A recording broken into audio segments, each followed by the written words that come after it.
Okay start.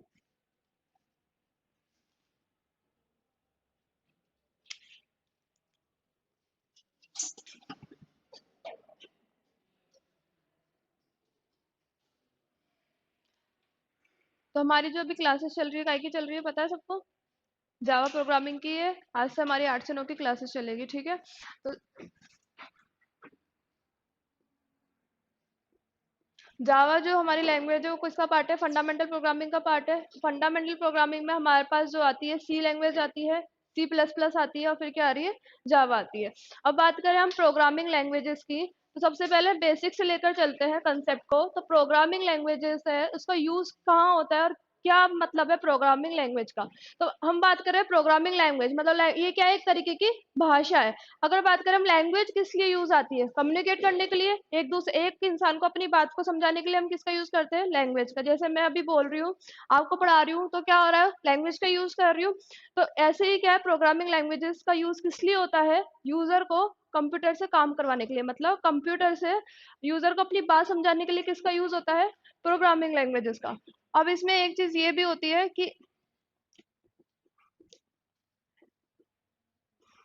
एक चीज इसमें ये भी है कि अगर मान लो मेरे को हिंदी आती है, ठीक है, मैं हिंदी बोल रही हूँ, अगर कोई सामने कोई और कंट्री का पर्सन है, कोई फॉरेनर है, कोई कोरियन है, उसके पास भी अपनी लैंग्वेज है, मेरे पास भी अपनी लैंग्वेज है तो दोनों के पास लैंग्वेज, क्या हम दोनों एक दूसरे को कम्युनिकेट कर पाएंगे? क्या वो मेरी बात समझ पाएगा या वो मैं उसकी बात समझ पाऊंगी? है तो लैंग्वेज दोनों के पास, बट दिक्कत क्या है, ना उसको मेरी बात समझ में आ रही है ना मेरे को उसकी बात समझ में आ रही है। तो इस वे में क्या होता है, वो अपने साथ क्या रखता है? ट्रांसलेटर रखता है, एक व्यक्ति रखता है ट्रांसलेटर के रूप में, जिसको क्या आती है? दोनों लैंग्वेजेस आती है।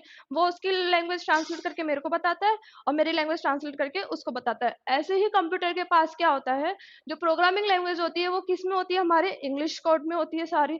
और कंप्यूटर के पास क्या होता है? कंपाइलर होता है एज अ ट्रांसलेटर। ट्रांसलेटर के रूप में क्या होता है? कंपाइलर होता है। और कंपाइलर का काम क्या होता है? ये जो हम कोड लिखते हैं प्रोग्रामिंग लैंग्वेज को, उसको काय में कन्वर्ट करता है? ये मशीन लैंग्वेज में। मशीन लैंग्वेज मतलब कंप्यूटर सिर्फ और सिर्फ जीरो और वन की भाषा समझता है, उसके अलावा उसको कुछ नहीं आता।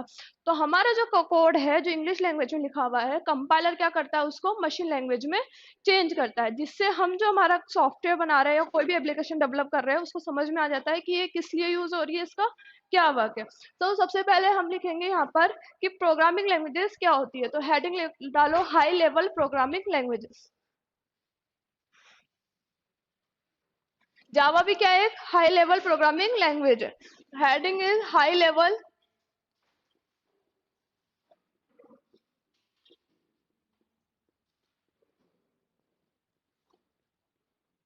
Programming language.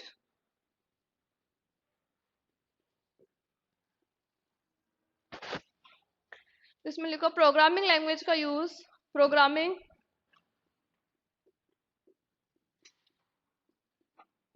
लैंग्वेज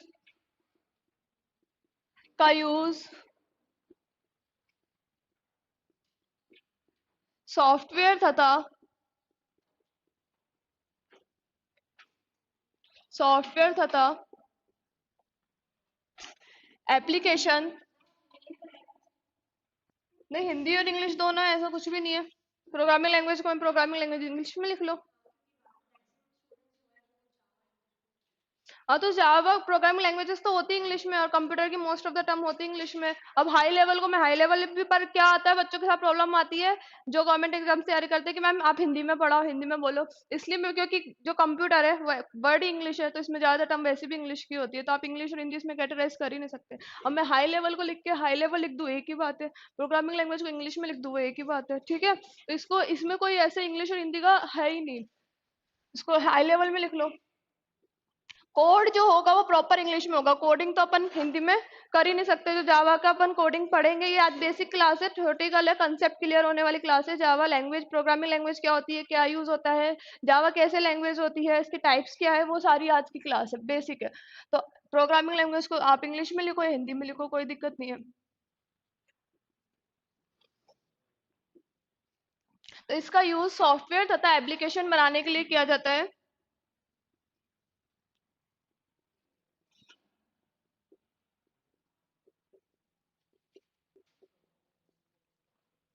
यह एक सोर्स कोड है। सोर्स कोड क्या होता है? जो हम लिख रहे हैं, जो प्रोग्रामिंग में हम कोडिंग कर रहे हैं, वो कोडिंग का कोड क्या कहलाता है? सोर्स कोड कहलाता है। और जो कंपाइलर उसको कन्वर्ट कर रहा है बाइनरी फॉर्म में, वो क्या कहलाता है? मशीन कोड कहलाता है। ठीक है, ये एक सोर्स कोड है जो यूजर के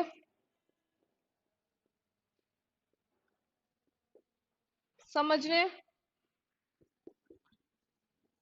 योग्य भाषा में होता है, जिसे कंपाइलर द्वारा मशीन लैंग्वेज में मशीन लैंग्वेज में कन्वर्ट किया जाता है।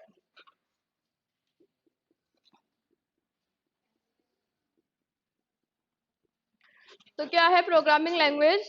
प्रोग्रामिंग लैंग्वेज का उपयोग सॉफ्टवेयर और एप्लीकेशन बनाने के लिए किया जाता है। ये क्या एक तरीके का सोर्स कोड होता है, जो क्या करता है? कंपाइलर उसको मशीन कोड में कन्वर्ट कर देता है। ठीक है, लिखो इसमें कौन कौन सी होती है हाई लेवल प्रोग्रामिंग हमारी। कौन? इसके एग्जांपल्स हो जाएंगे स्टार्टिंग में सी, सी प्लस प्लस, जावा, पाइथन। ये सारी क्या है? हमारी हाई लेवल प्रोग्रामिंग लैंग्वेज है, जो थर्ड फोर्थ जनरेशन से यूज में आ रही है।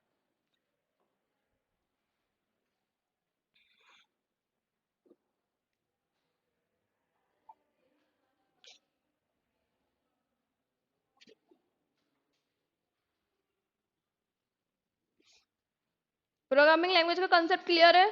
क्या होती है, क्यों यूज कर रहे हैं? यस और नो?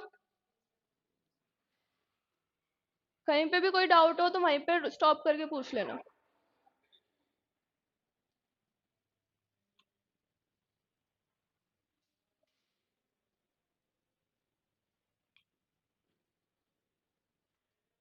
हो गया ये?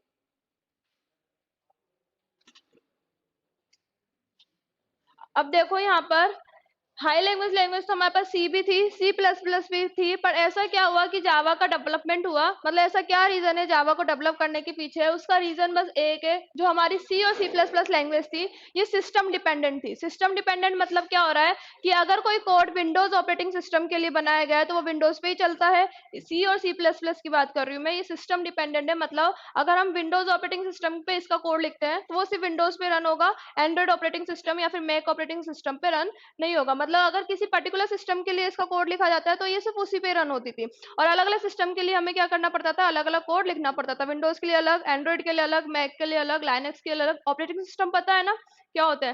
फोन में जो चल रहा है हमारा एंड्रॉइड चलता है, एप्पल का जो ऑपरेटिंग सिस्टम है वो मैक है, ऐसे माइक्रोसॉफ्ट का कौन सा है? विंडोज है। तो अलग अलग ऑपरेटिंग सिस्टम के लिए अलग अलग कोड लिखना पड़ता था। किसमें? सी और सी प्लस प्लस में। ये क्या थी? एक तरीके से सिस्टम डिपेंड थी, मतलब सिस्टम पे डिपेंड होती थी। बट जो ये हमारी जावा लैंग्वेज है, जावा क्या है? बिल्कुल सिस्टम इंडिपेंडेंट है। मतलब इसका एक स्लोगन है जावा का। क्या है स्लोगन? WORA। इसका मतलब है write once, write once run anywhere. Write once run anywhere मतलब एक बार लिखो और इसे कहीं भी रन करा दो। कोई सा भी ऑपरेटिंग सिस्टम हो, चाहे वो विंडोज हो, चाहे वो एंड्रॉइड हो, चाहे वो और कोई सा भी ऑपरेटिंग सिस्टम हो, एक बार इसका कोड लिखा जाता है और इसकी जो एप्लीकेशन है या सॉफ्टवेयर है, सारे ऑपरेटिंग सिस्टम में क्या हो जाते हैं? रन हो जाते हैं। तो इसकी नेक्स्ट जो टॉपिक डालो, हिस्ट्री ऑफ जावा, कि जावा कैसे डेवलप हुई और इसका रीजन क्या था। ये नहीं हुआ?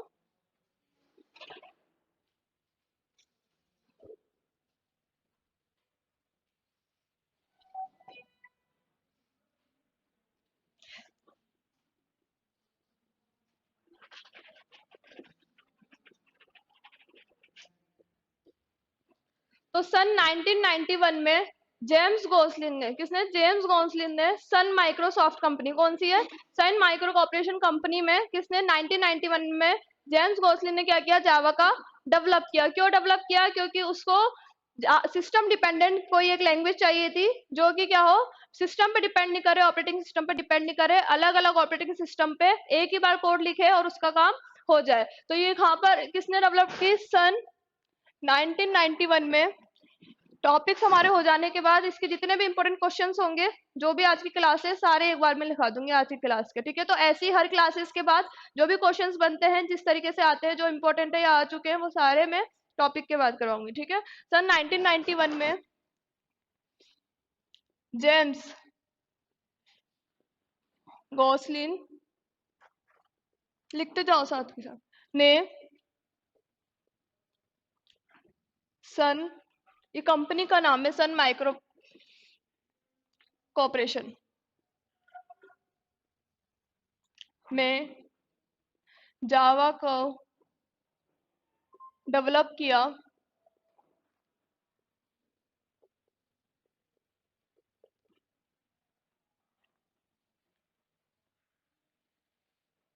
जो एक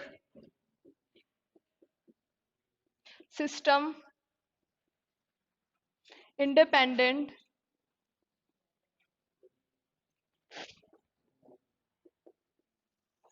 लैंग्वेज थी,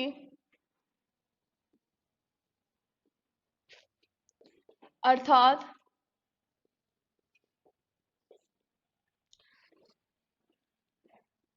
इसके सोर्स कोड को एक बार लिखकर किसी भी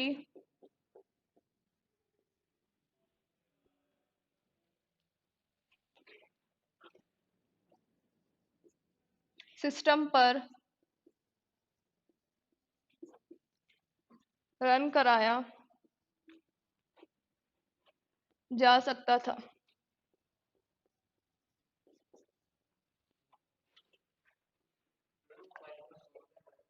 माइक्रो कॉर्पोरेशन, हाँ micro corporation, Sun micro corporation company थी, जेम्स गॉसलिन ने, नहीं नहीं micro corporation, Sun micro corporation company थी। लिख लिया ये।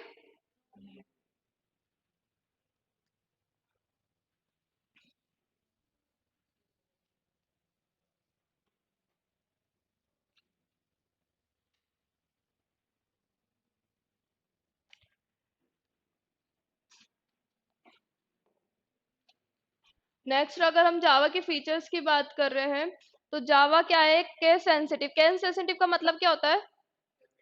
हाँ, केस सेंसिटिव का मतलब ये होता है कि अगर हम लिख रहे हैं इंट और अगर हम लिख रहे हैं इंट, ये दोनों क्या है, अलग अलग मतलब है, ठीक है। चाहे एक वर्ड ही स्मॉल और कैपिटल हो, दोनों का मतलब क्या हो जाता है, बदल जाता है। मतलब ये क्या है, केस सेंसिटिव लैंग्वेज है। केस सेंसिटिव लैंग्वेज होने के साथ साथ ये क्या है, इसका यूज चाहे आप ले लो विंडोज मतलब लैपटॉप एप्लीकेशंस, या फिर हम बात करें मोबाइल एप्लीकेशंस, या फिर जो भी ट्रांजिशंस की एप्लीकेशंस होती है, जैसे बैंकिंग सिस्टम की जो एप्लीकेशंस होती है, तो ये एक ऐसी लैंग्वेज है जो हर कहीं पे यूज आती है। किसी भी तरीके की लैंग्वेज मतलब किसी भी तरीके की एप्लीकेशन का डेवलप इस लैंग्वेज के थ्रू हम कर सकते हैं। तो नेक्स्ट लिखना है introduction of Java, introduction of Java. अच्छा एक चीज बताओ, टॉपिक के बाद में क्वेश्चंस क्वेश्चंस करवाऊं सारे, या फिर एक एक टॉपिक के बाद कराऊं? बताओ कैसे करना है। मतलब ये टॉपिक हो गया, इसके बाद इसके क्वेश्चंस, ठीक है। तो अब इसके क्वेश्चंस लिख लो, हिस्ट्री ऑफ जावा में क्वेश्चंस लिख लो, इसमें जितने भी मैक्सिमम पॉसिबल आ सकते हैं वो सारे लिखवा देती हूँ।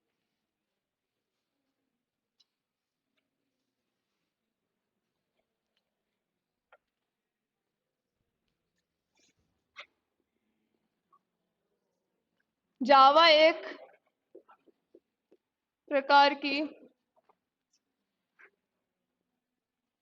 भाषा है,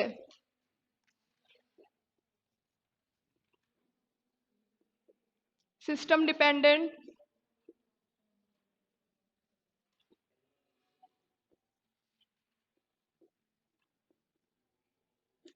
सिस्टम इंडिपेंडेंट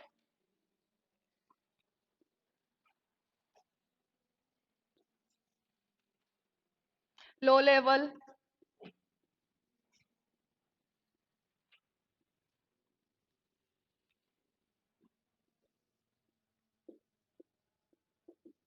लिख लो इसको।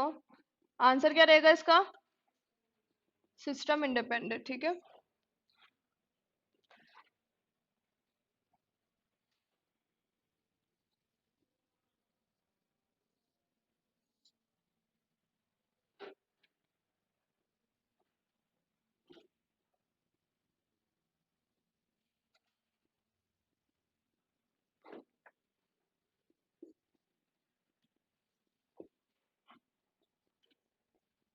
कंपाइलर का कार्य होता है।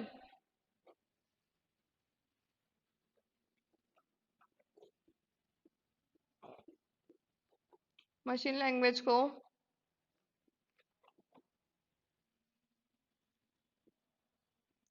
सोर्स कोड में बदलना, मैं इसको शॉर्ट फॉर्म में लिख रही हूँ, ऐसे भी लिख सकते हो या फिर मशीन लैंग्वेज को सोर्स कोड में बदलना उस तरीके से भी लिख सकते हो, ठीक है। शॉर्ट में लिख रही हूँ, machine language change to source code. Second, source code को मशीन लैंग्वेज में बदलना।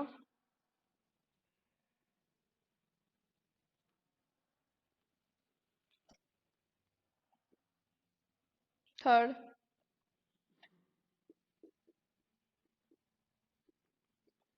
प्रोग्राम की एरर फाइंड करना। जी,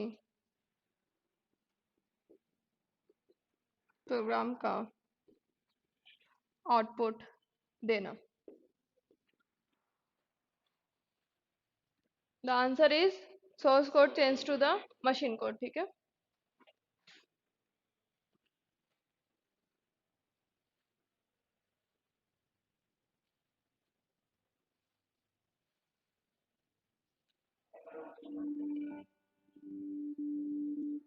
फर्स्ट क्वेश्चन हो गया।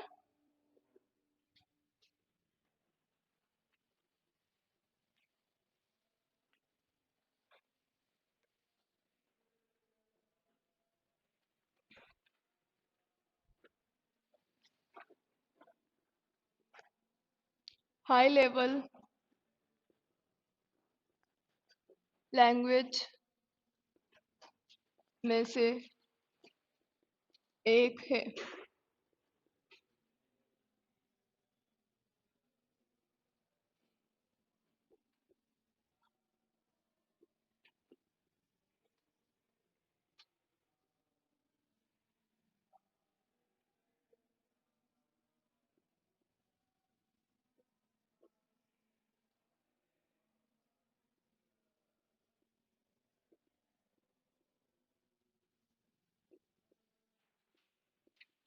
Machine language, assembly language, pascal या फिर जावा। जावा की जगह सी और सी प्लस प्लस भी आ सकता है या फिर ऐसे भी आ सकते हैं, ठीक है। तो ये तीनों क्या है, हाई लेवल लैंग्वेज।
ठीक है, तो आंसर इज जेम्स गोसलिंग दुआने।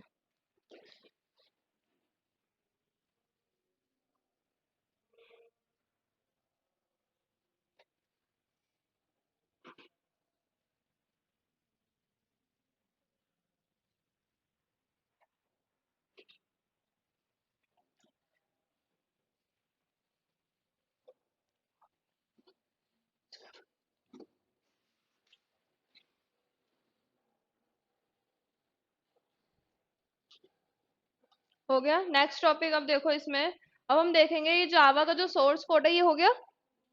जावा का जो सोर्स कोड है वो अपन सोर्स कोड से लेकर कंपाइल तक, मतलब आउटपुट कैसे जनरेट होता है, रन कैसे होता है, तो इसके अंदर का जो एग्जीक्यूशन फ्लो है, एग्जीक्यूशन का क्या फ्लो है, तो वो देखो। सबसे पहले हम क्या कर रहे हैं, जावा का कोड लिख रहे हैं, ठीक है। जावा का कोड को, जो भी जावा की फाइल होती है, किस एक्सटेंशन से सेव होती है, डॉट जावा से सेव होती है, ठीक है। अब हम कह रहे हैं जावा क्या है, सिस्टम इंडिपेंडेंट है। तो इसका मतलब क्या है कि हमने मान लो डॉट जावा की फाइल सोर्स कोड लिख के सेव कर दिया अपने सिस्टम में, ठीक है।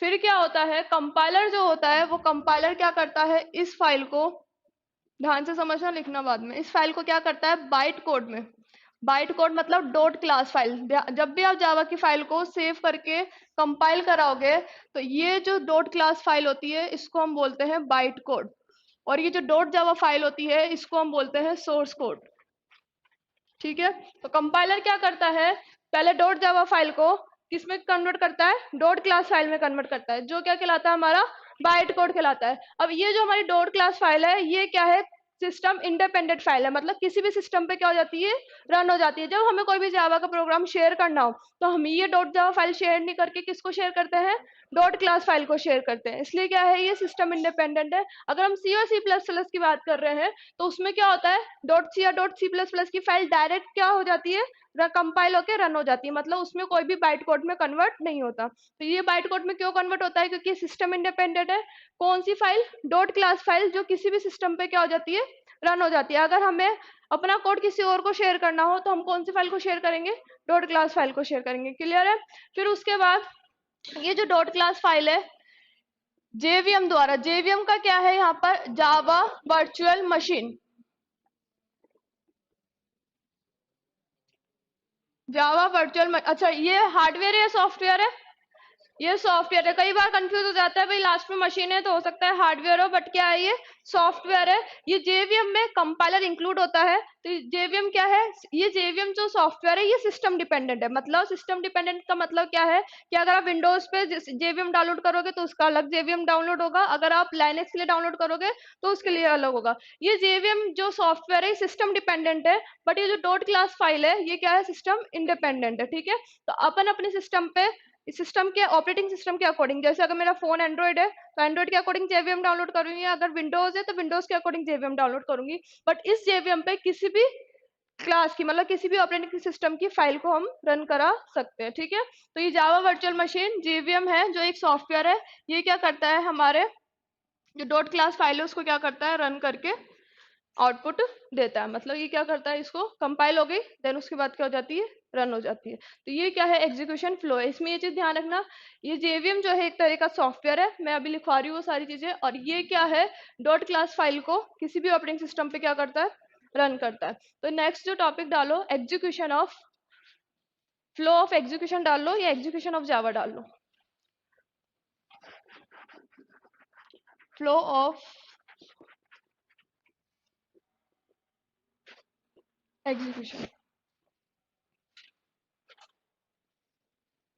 ठीक है। पहले ये बना लो, फिर इसकी पूरी एक्सप्लेनेशन में लिखवा देती हूँ, पहले इसको बना लो। यहाँ से कई तरीके के क्वेश्चन बनते हैं।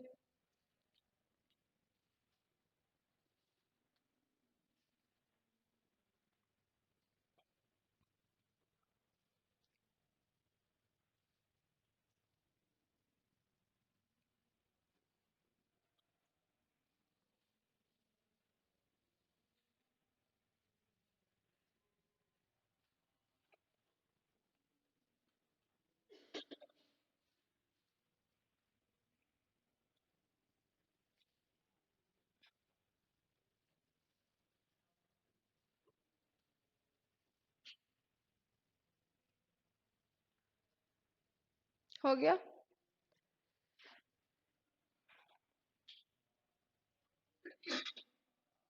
लिखो इसमें, जावा के सोर्स कोड को, जावा के सोर्स कोड को, जावा के सोर्स कोड को डॉट जावा, यहाँ पे लिख देती हूँ, डॉट जावा एक्सटेंशन से, जावा के सोर्स कोड को डॉट जावा एक्सटेंशन से सेव किया जाता है,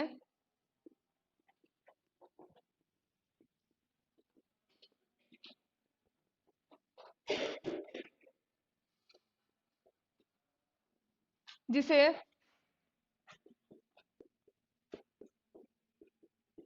एक सेकेंड जिसे जावा सी कंपाइलर द्वारा जिसे जावा सी कंपाइलर का नाम है जावा सी, जो जेवीएम में इंक्लूड होता है, जिसे जावा सी कंपाइलर द्वारा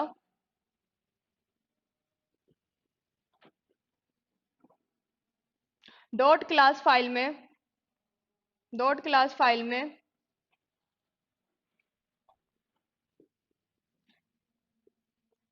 कन्वर्ट किया जाता है,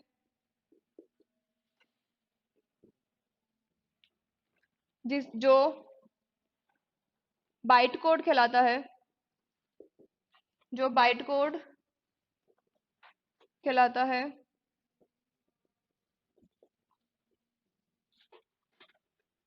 जिसे जावा सी कंपाइलर द्वारा डॉट क्लास फाइल में कन्वर्ट किया जाता है, जो बाइट कोड कहलाता है। यह डॉट क्लास फाइल यह डॉट क्लास फाइल या ब्रैकेट में लिख लेना byte code, dot class file के बाद लिख लेना बाइट कोड।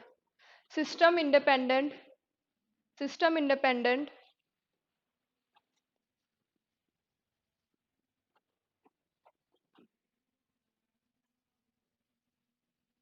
यह dot class file system independent होती है, जो मैं इसके बाद यहां लिख रही हूँ, ठीक है, जो जेवीएम ब्रैकेट में फुल फॉर्म लिख लेना इसकी, ये पूछी जाती है हर बार, जावा वर्चुअल मशीन, जो कि एक प्रकार का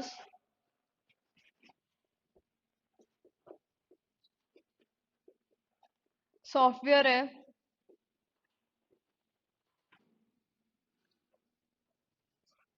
जो कि एक प्रकार का सॉफ्टवेयर है, इसके द्वारा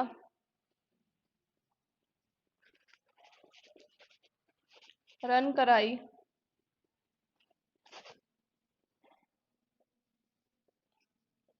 जाती है।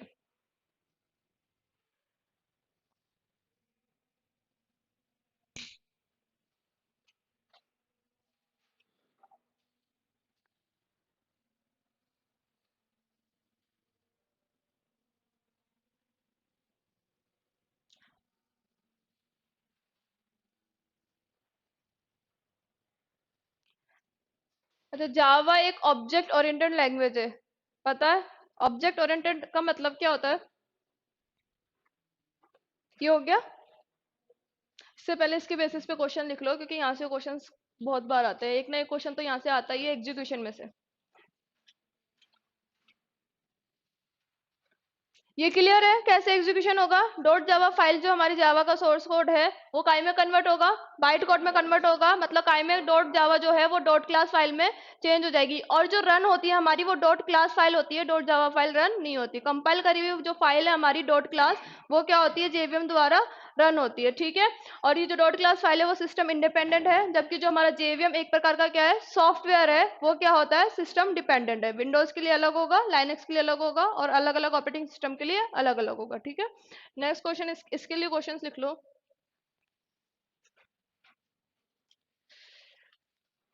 एक सेकेंड, क्वेश्चन डालो इसमें, जावा के सोर्स कोड को, क्वेश्चन लिख लो, जावा के सोर्स कोड को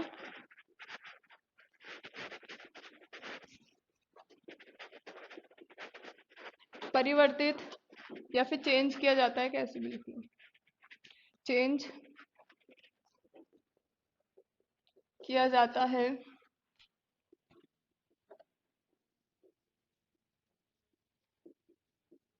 बाइट कोड में, पीपीटी में, डॉक्यूमेंट में,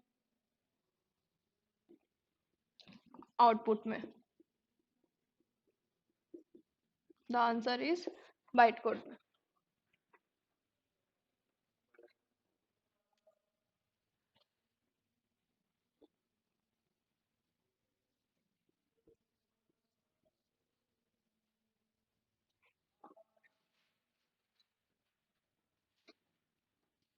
जावा की फाइल सेव होती है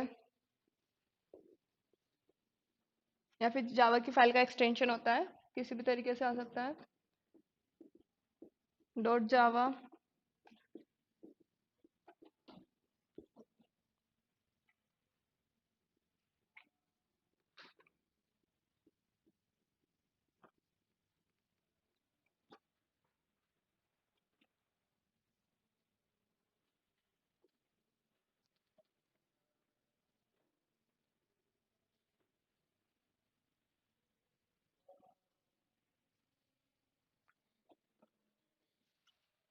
थर्ड क्वेश्चन लिखो।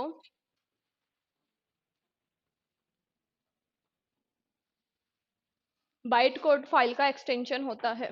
Third question is byte code file का, यहाँ से बहुत तरीके के क्वेश्चन बनते हैं। बाइट कोड फाइल का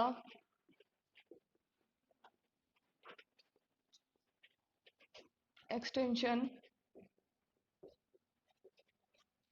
होता है।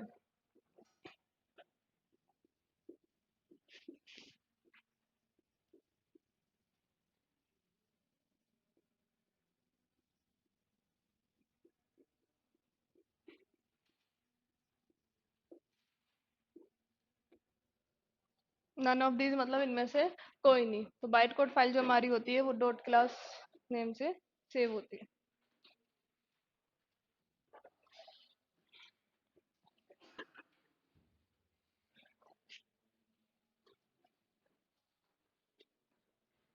नेक्स्ट लिखो जेवीएम एक प्रकार का, जेवीएम एक प्रकार का उदाहरण है hardware software input device days output device.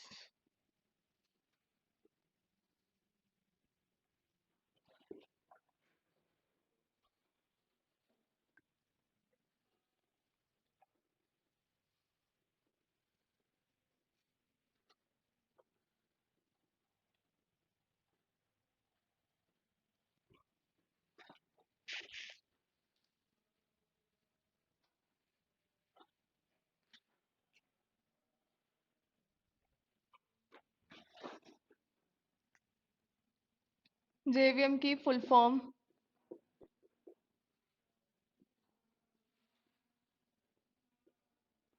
है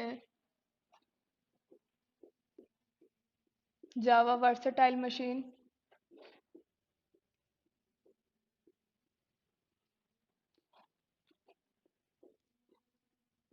जावा virtual machine,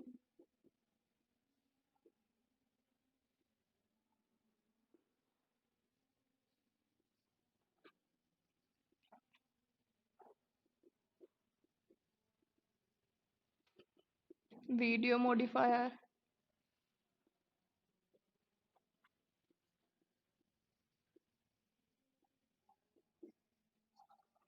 The answer is Java virtual machine.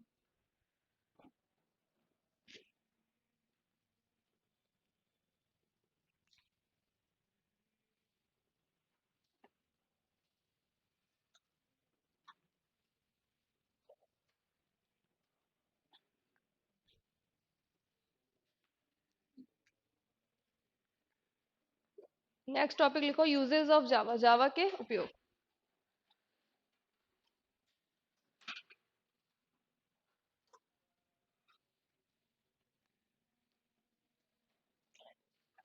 देखो इसमें जावा एक केस सेंसिटिव, लिखूं मैं साथ के साथ, जावा एक केस सेंसिटिव तथा ऑलमोस्ट ऑब्जेक्ट ओरिएंटेड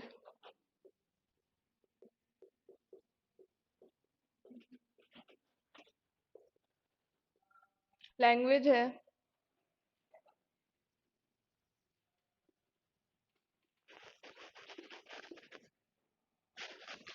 जिसके सोर्स कोड को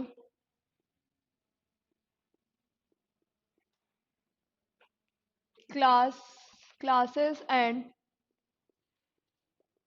ऑब्जेक्ट्स के रूप में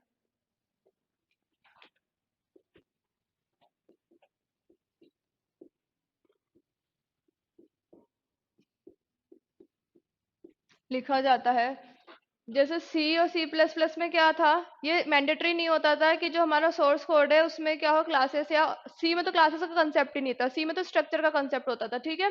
सी प्लस प्लस में क्लासेस थी बट ये मैंडेटरी नहीं थी, आप क्लास बना के ही करो, आप नॉर्मल वैसे भी उस प्रोग्राम को कर सकते थे। बट जो जावा है उसका स्टार्ट ही कहाँ से होगा, जो भी काम होगा क्लासेस के अंदर होगा, और जो भी फंक्शंस भी बनेंगे, जो भी फंक्शंस बनेंगे वो हमेशा क्लास के अंदर ही बनेंगे, क्लास के बाहर कोई भी मेंबर फंक्शन नहीं बन सकता, ठीक है। इसमें ये पॉइंट और लिख लो, फंक्शन यहाँ पे लिख लो, कोई भी फंक्शन जिसको अगर ये समझ में नहीं आए क्लासेस क्या होती है, फंक्शन क्या है, ऑब्जेक्ट क्या है, घबराने की जरूरत नहीं है। जब हम नेक्स्ट में कोडिंग सीखेंगे तो सारी बातें क्लियर होती हुई चलेगी। अभी तो ये समझो कि जो जावा का सोर्स कोड या कोड लिखते हैं हम क्लासेस और ऑब्जेक्ट के रूप में लिखते हैं, ठीक है। सेकंड चीज, अगर हम फंक्शन बना रहे हैं तो वो किसी पर्टिकुलर क्लास के अंदर ही बनेगा, ठीक है। कोई भी फंक्शन क्लास का मेंबर फंक्शन होना आवश्यक है। अब इसके उपयोग लिख लो, इसका यू इसका use mobile application, web application,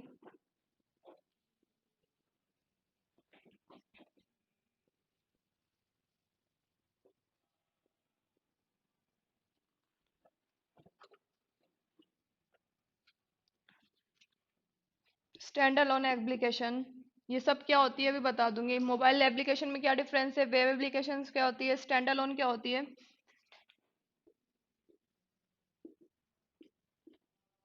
वे डेस्कटॉप तथा अन्य सॉफ्टवेयर बनाने के लिए किया जाता है।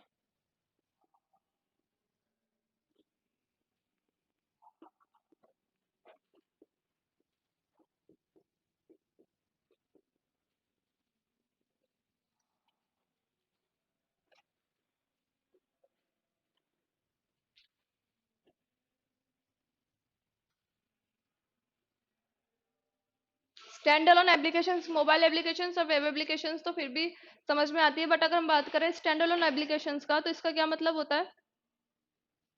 स्टैंड अलोन एप्लीकेशंस ऐसी होती है जिसमें हमें क्लाइंट सर्वर आर्किटेक्चर सुना है, डाटाबेस पढ़ रखा है। क्लाइंट सर्वर आर्किटेक्चर क्या होता है, ये एक मशीन है जो क्लाइंट है, ठीक है। ये मान लो ये यूजर की मशीन है जिसे हम क्या कह रहे हैं, क्लाइंट मशीन कह रहे हैं। यूजर यहाँ से कोई क्यूरी सेंड करता है, क्यूरी मतलब कोई, जैसे आप फेसबुक खोलते हो, ठीक है। फेसबुक में मान लो यूजर ने यहाँ पे अपना क्या डाला, यूजर नेम डाला या आईडी डाली और क्या डाला, पासवर्ड डाला, फिर वो लॉगिन का बटन दबाता है। जैसे ही वो लॉगिन का बटन दबाता है तो क्या होती है, एक रिक्वेस्ट जनरेट होती है। रिक्वेस्ट किस टाइप की जनरेट होती है कि भाई उसको अपना फेसबुक का पेज चाहिए। तो ये जो रिक्वेस्ट जाती है, लॉगिन जैसे ही दबाते हैं अपन यूजर आईडी और पासवर्ड डाल के, ये जो रिक्वेस्ट जाती है वो कहाँ पे जाती है, सर्वर कंप्यूटर पे जाती है। सर्वर कंप्यूटर कौन सा होता है, जहाँ पे इस यूजर की क्या रखी है, डिटेल रखी है भाई, तभी तो ये इसको फेसबुक का पेज खोल के देगा। अगर नहीं होगी तो वो क्या बोल देगा, this user does not exist, ठीक है। तो ये रिक्वेस्ट कहाँ जाती है, सर्वर पे जाती है। यहाँ पर सर्वर पे क्या होती है, इसकी इन्फॉर्मेशन को चेक करता है कि ये इन्फॉर्मेशन यहाँ पे एग्जिस्ट करती है या नहीं करती। अगर एग्जिस्ट करती है तो ये इसको क्या कर देता है, वापस से फेसबुक का पेज खोल देता है, और अगर नहीं करती तो ये क्या बोल देता है, this user does not exist. तो ये तो क्या है, हमारा क्लाइंट सर्वर आर्किटेक्चर जो होता है। ऐसे जो एप्लीकेशंस होती है ये कौन सी होती है, तो वेब एप्लीकेशंस होती है या फिर मोबाइल एप्लीकेशंस होती है। अब यहाँ पे स्टैंड अलोन की बात करें यहाँ पर, तो ऐसी एप्लीकेशन जिसमें क्लाइंट सर्वर आर्किटेक्चर की जरूरत नहीं होती, सिंपल हमारे कंप्यूटर है, हम यूज कर रहे हैं, कोई रिक्वेस्ट नहीं है, कोई रेस्पॉन्स नहीं है, कोई मतलब सर्वर वगैरह यहाँ पर कुछ भी नहीं है। एग्जाम्पल की बात करें, कैलकुलेटर, कैलकुलेटर क्या है, सॉफ्टवेयर है ना। तो कैलकुलेटर क्या कोई रिक्वेस्ट जनरेट करता है या किसी भी प्रकार की हमें इसमें क्लाइंट सर्वर आर्किटेक्चर की जरूरत होती है, नहीं। कैलकुलेटर में सिंपल क्या करते हैं, हम ही क्यूरी करते हैं और हमें क्या मिलता है, आउटपुट मिलता है, ठीक है। पेंट जो एमएस पेंट है, माइक्रोसॉफ्ट पेंट, पेंट क्या है हमारे लिए यूज आता है एक तरह का सॉफ्टवेयर। कौन सी एप्लीकेशन है वो? स्टैंड अलोन एप्लीकेशन, जिसमें किसी प्रकार के क्लाइंट सर्वर की झंझट नहीं होती। ठीक है, जो ऐसी एप्लीकेशन जो पर्टिकुलर डेस्कटॉप पे चलती है या फिर जिसे सिर्फ यूजर ही यूज कर पाता है, उसको किसी प्रकार की, या फिर हम बात करें इंटरनेट वगैरह की, क्या होती है वहाँ पे नीड नहीं होती, तो वैसी एप्लीकेशन क्या कहलाती है? स्टैंड अलोन एप्लीकेशन कहलाती है। ठीक है, तो ये एग्जीक्यूशन अच्छा ही तो हो गया। नेक्स्ट इसमें इसके क्वेश्चंस लिख लो यूजेस के।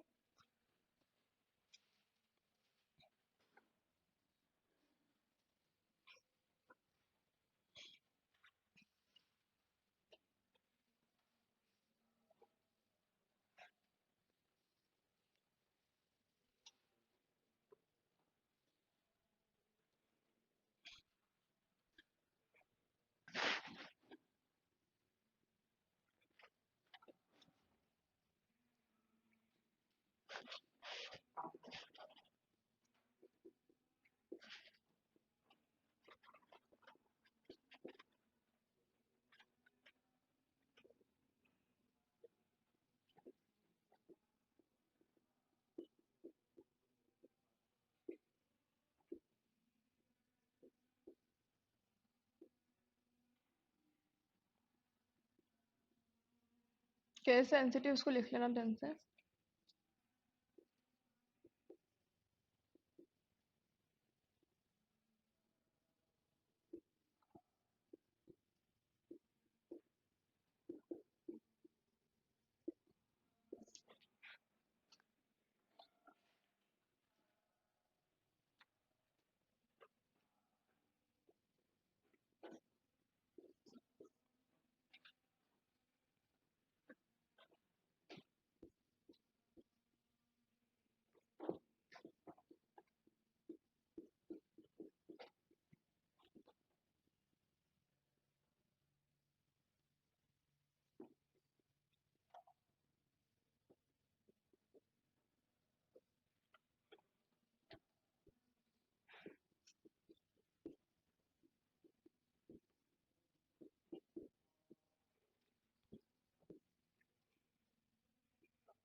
क्या टाइमिंग हो गई? 8। अच्छा,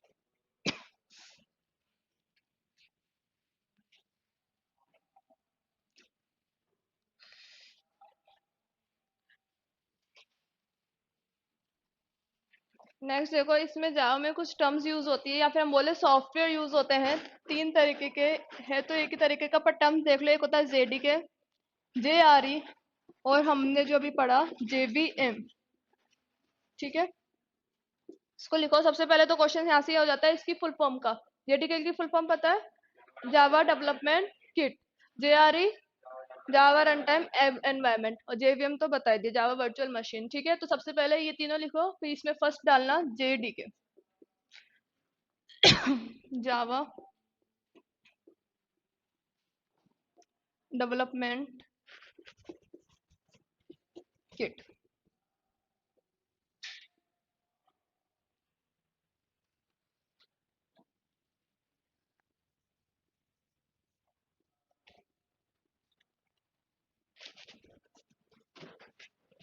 ये जावा के डेवलपमेंट, इसको अभी मैं समझा दूंगी, पहले लिख लो। जावा के डेवलपमेंट के लिए JRE तथा अन्य टूल्स जैसे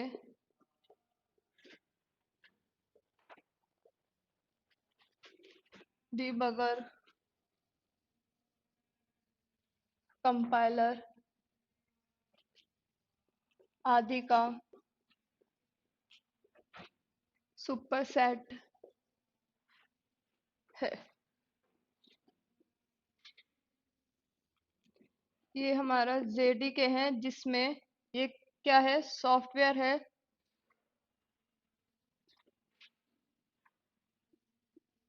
जो क्या करता है, जावा के एप्लीकेशंस को, एक सेकंड, सुपरसेट मतलब पता है क्या होता है? सुपरसेट मतलब ये क्या, एक तरीके की किट है। किट मतलब क्या है? किट मतलब क्या होता है? ऐसी चीज जिसमें क्या हो, सारी चीजें इंक्लूड हो, ठीक है। तो वैसे ही क्या है, ये जावा की डेवलपमेंट के लिए क्या है, एक तरीके की किट है जिसमें क्या क्या इंक्लूड होता है।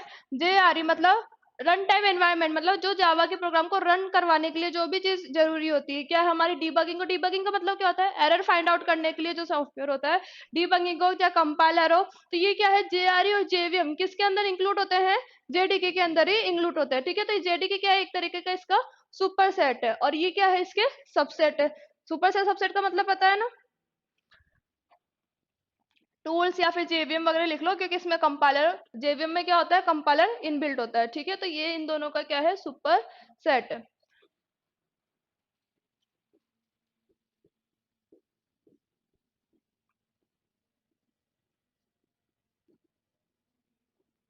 Java run time environment.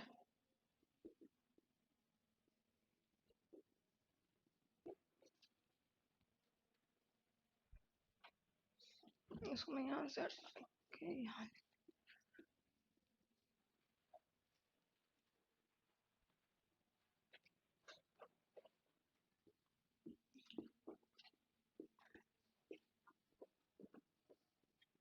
ये जावा के डेवलपमेंट, अच्छा, जेआरई में क्या होता है, जेआरई क्या है, रन टाइम एनवायरनमेंट प्रोवाइड करवाता है। रन टाइम एनवायरनमेंट का मतलब क्या है कि इसमें कुछ प्री डिफाइंड क्लासेस और क्या होती है, लाइब्रेरी होती है। प्री डिफाइंड क्लासेस लाइब्रेरी पता है ना, जैसे अगर हम बात करें सी लैंग्वेज की, तो ये जो हम लैंग्वेज यूज लेते हैं, फंक्शन प्रिंट एफ फंक्शन हो चाहे स्कैन एफ हो, ये हमारे तरह से कोई ना बनाए हुए, ठीक है, हमारे लिए नहीं, हमारे मतलब हमारे द्वारा नहीं बनाए हुए, ये क्या है, पहले से ही डिफाइन है किसमें, सी की लाइब्रेरी में। चाहे हम सी प्लस प्लस की बात करें, इसमें भी गेट सी एच फंक्शन होता है, सी प्लस प्लस में सी आउट और सी इन फंक्शन होते हैं। तो ये क्या है, सब पहले से ही बनाए हुए, क्या है, प्री डिफाइन बनाए हुए क्लासेस और लाइब्रेरी होती है, जो हम इसको आसानी से यूज कर सकते हैं। ऐसे ही क्या, जेआरई क्या है, एक तरीके की इसमें प्री डिफाइंड लाइब्रेरी है, जिसमें क्या होती है, क्लासेस इंक्लूड होती है, जिसको अपन क्या कर सकते हैं, डायरेक्ट अपने कोड में क्या कर सकते हैं, यूज कर सकते हैं। तो ये क्या करता है, रन टाइम एनवायरनमेंट प्रोवाइड करता है। इसका मतलब क्या है, ये कुछ ऐसी प्री डिफाइंड क्लासेस और लाइब्रेरीज प्रोवाइड करता है जिसका यूज हमारे कोड में हो सकता है, ठीक है। जावा के डेवलपमेंट के लिए एक रन टाइम एनवायरनमेंट प्रोवाइड कराता है।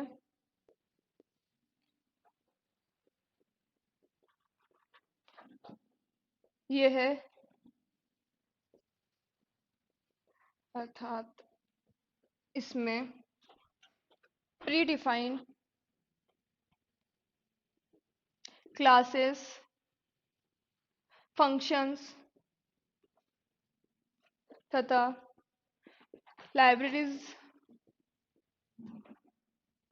होती है। इसमें प्री डिफाइंड क्लासेस, फंक्शंस तथा लाइब्रेरी होती है, जिसका यूज हम जावा को डेवलप करने के लिए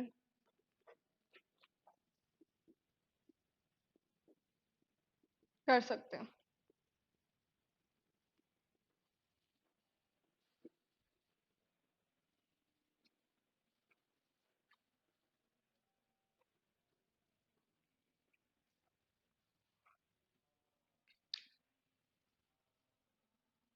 तो देखो, जेडीके में जो लाइब्रेरीज, क्लासेस, फंक्शंस हो गए, वो तो किसके अंदर आ गए, जेआरए के अंदर अंदर आ गए। और जो भी इसको कंपाइलर रन करवाने के लिए जरूरत है, चाहे वो डीबगर हो, चाहे वो कंपाइलर और इंटरप्रेटर हो, किसके अंदर आ गए, जेवीएम के अंदर आ गए, ठीक है।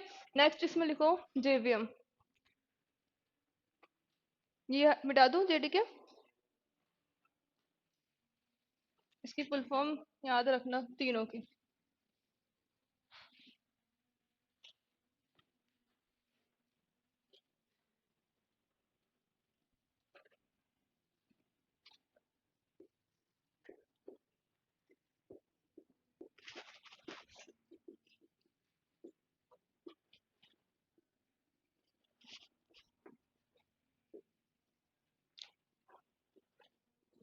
यह जावा के एग्जीक्यूशन को कंट्रोल करता है।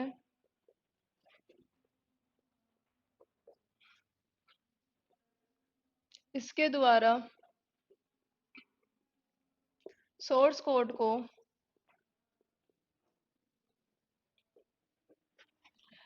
डॉट क्लास फाइल अर्थात बाइट कोड में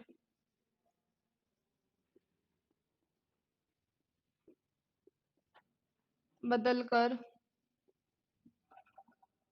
जावा के प्रोग्राम को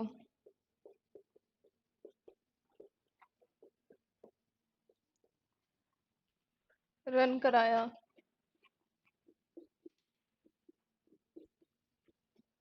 जाता है।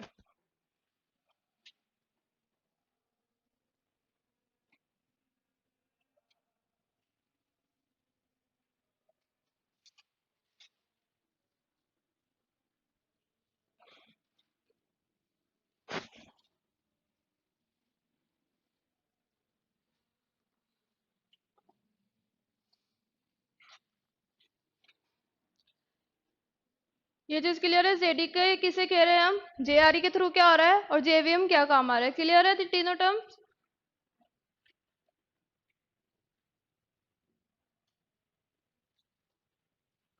क्वेश्चंस लिख लो इसके।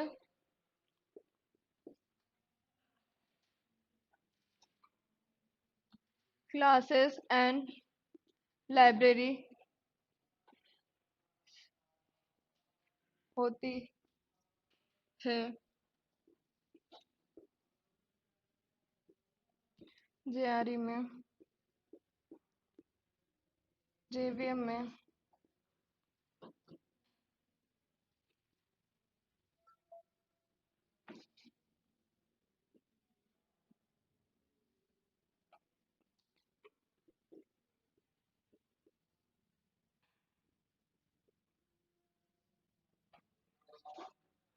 क्लासेस और लाइब्रेरी किस में होती है? जेआरई में।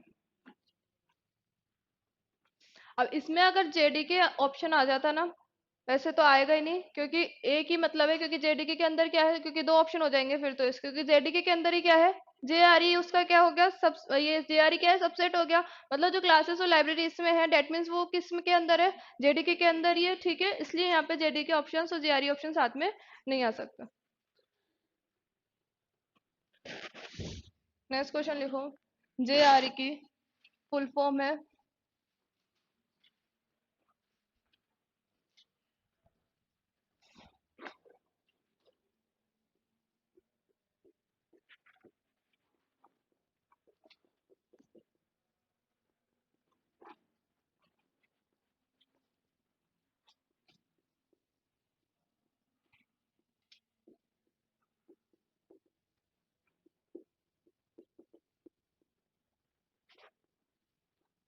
जावा run time environment, Java run time addition.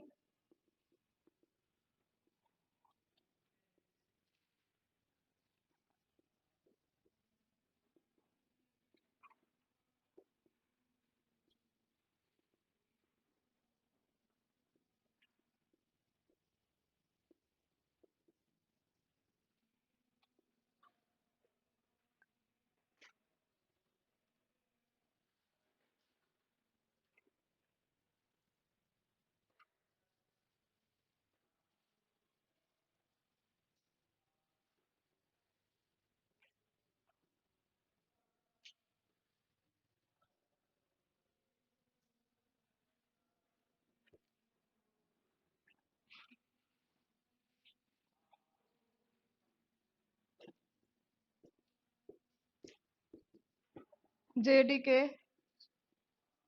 Superset है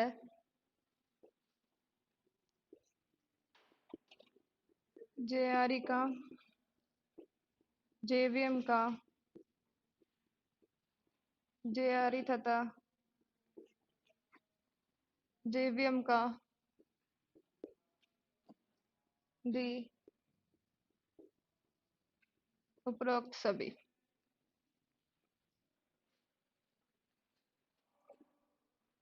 क्या आएगा इसमें? उपरोक्त सभी। सिंगल जेआरई ले तो भी इसका सुपर सेट है भाई, सबसेट हो गया सिंगल जेआरई, ये भी इसका सबसेट हो गया, दोनों मिला के भी इसके सुपर सेट हो गए, ठीक है।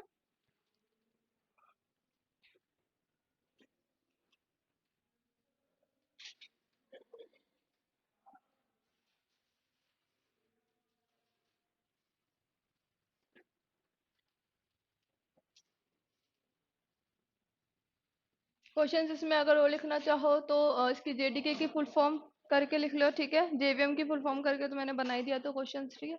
ये जो क्वेश्चंस आ सकते हैं थोड़ा घुमा फिरा के वो वाले बता दिए, बेसिक्स वाले तो अपने आप ही हो जाएंगे। तो कल जो ये तो आज क्लास होगी, बेसिक कंसेप्ट बताया था, ठीक है। प्रोग्रामिंग लैंग्वेज से स्टार्ट करके हाई लेवल लैंग्वेजेस क्या होती है, जावा कब डेवलप हुई, किसने डेवलप किया, क्यों डेवलप हुई, ठीक है। यूजेस क्या क्या है इसके, ठीक है। जावा के फीचर्स क्या है, जावा के फीचर्स जो और है, ऑब्जेक्ट ओरिएंटेड प्रोग्रामिंग लैंग्वेज का पूरा कंसेप्ट है, वो अपन कल पढ़ेंगे। साथ के साथ इसके जो एडिशन है, स्टैंडर्ड अलोन एप्लीकेशन, जो ऐसे ही ई और एम ई पढ़ा होगा, micro edition, standard alone edition और एंटरप्राइज एडिशन, ठीक है। वो भी सारे हम कल देखेंगे, ठीक है। तो आज क्लास में इतना ही करते हैं।